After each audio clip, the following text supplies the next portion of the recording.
श्री शिवाय नमस्तु। बट सावित्री की अमावस्या के दिन किसी एक माता ने सीहोर आश्रम पर एक मैसेज भेजा और उस मैसेज में लिखकर भेजा कि गुरुजी से पूछना, हम भी तो पति की इतना मानते हैं, पति का सम्मान करते हैं, पति को आदर देते हैं, तो हम भी सावित्री की गिनती में।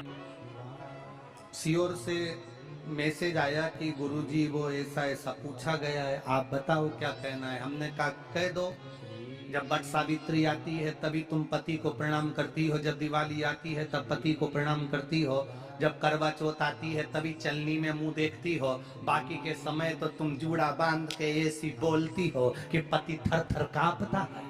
श्री शिवाय नमस्तुभ्यम। हर हर महादेव। पूज्य गुरु जी पंडित प्रदीप मिश्रा जी बताए हैं वट सावित्री व्रत पूजा के बारे में कौन सी एक गलती है जो नहीं करनी चाहिए। तो चलिए जानते हैं वट सावित्री व्रत पूजा के बारे में।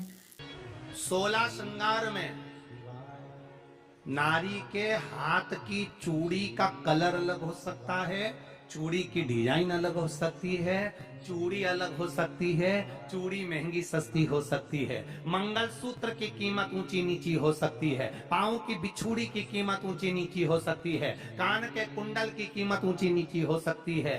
तुम्हारे शरीर पर जितने जितने 16 श्रृंगार हैं उसकी कीमत ऊंची नीची हो सकती है। केवल मंगलसूत्र की डिजाइन बदल सकती है, नाक की लौंग की डिजाइन बदल सकती है, कान के बुंदे की डिजाइन बदल सकती है, हाथ की चूड़ी की डिजाइन बदल सकती है, पाँव की पायल की डिजाइन बदल सकती है। केवल नारी के 16 श्रृंगार में एक श्रृंगार ऐसा है जिसकी कीमत जो पहले थी वही कीमत आज तक है और उसकी डिजाइन आज तक नहीं बदली। वो मांग का सिंदूर है, एक जैसी डिजाइन है और एक जैसी कीमत है। सारे श्रृंगार की कीमत अलग, पर मांग में जो सिंदूर डाला जाता है वो एक कीमत का होता है, एक डिजाइन का होता है और एक जैसा होता है और वो सबसे भारी होता है। सावित्री यमराज से कह रही है मेरे पति को छोड़ दो। यमराज कह रहा है सावित्री तेरा पति मर चुका है, मांग के सिंदूर को पोंछ दे। सावित्री कहती है पूरा श्रृंगार उतार दूंगी पर मांग का सिंदूर नहीं पूछने दूंगी। तब यमराज ने कहा जब तक तू मेरे मांग का अपनी मांग का सिंदूर नहीं उतारती तब तक तू मेरे पास नहीं आ सकती। भगवान यमराज से सावित्री ने कह दिया मैं भी तुझे वचन देती हूँ यमराज, मेरी मांग में जब तक सिंदूर है उसके सामने लेकर नहीं जा सकता, ये भी मैं तुझे कह देता हूँ। यमराज भैंसे पर सवार होकर सत्यवान को लेकर जा रहा था, सावित्री से वचन पर वचन चल रहे थे, अड़ के पेड़ के नीचे छोड़कर आए। क्या चाहिए तुझको, क्या चाहिए तुझको,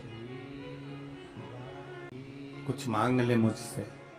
सावित्री कहती है क्या दोगे आप, मेरे पति के प्राण दे दो बस वापिस, और कुछ नहीं चाहिए। यमराज यमलोक में प्रवेश करने लगा, मांग के सिंदूर में से थोड़ा सा सिंदूर सावित्री ने केवल हाथ में लेकर अपनी बिंदी पर जो लगाया, सत्यवान को लेकर यमराज अंदर नहीं जा पाया।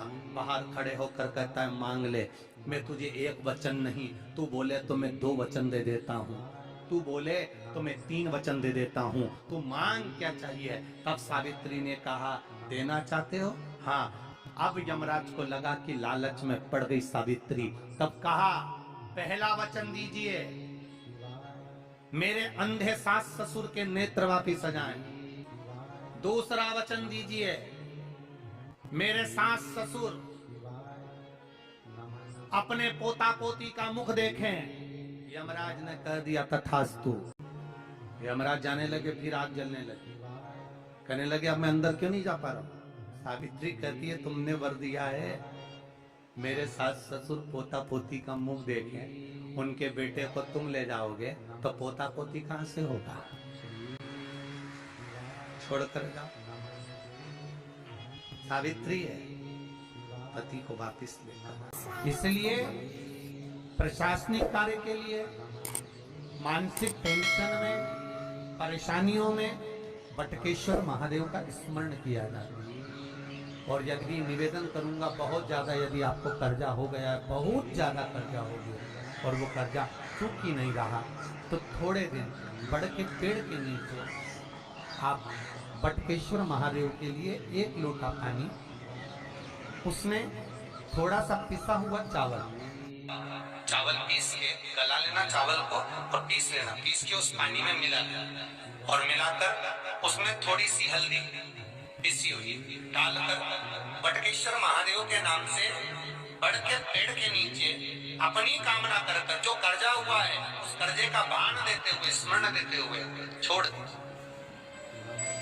महाराज 2 या 3 सोमवार एक ही जगह पर करना, 3 सोमवार बाद वहीं से बड़ के पेड़ की थोड़ी सी जड़ उठा लाना और उस जड़ को एक कोई धागे में बांधकर या तो अपने गले में डाल लो या अपनी जेब में पटक लो, उसको थोड़े दिन पटक कर रखो, लगभग 2 से 3 महीना पटक कर रखो। वो जड़ जैसे बड़का पेड़ विस्तार होता है, पानी गिरे ना गिरे, जल वृष्टि हो ना हो, गर्मी पड़े ना पड़े, उसको कोई फर्क नहीं पड़ता, बड़का वृक्ष आप रूप फैलता जाता, उसकी जड़ें अपने आप प्रबल होती है। उसी तरह ये बटकेश्वर महादेव कहीं से भी अगर जड़ आपके पास में रखी है 1 महीना 2 महीना 3 महीना तक, तो ये जड़ अपने आप लक्ष्मी को पकड़कर खींच कर लाती है और कर्जे से मुक्त कर देती। बटकेश्वर महादेव। श्री शिवाय नमस्तुभ्यम। दोस्तों, अगर आपको ये वीडियो अच्छी लगी हो तो इस वीडियो को लाइक करें और चैनल पे नए हैं तो चैनल को सब्सक्राइब करें और कमेंट में ओम नमः शिवाय लिखना ना भूलें। धन्यवाद।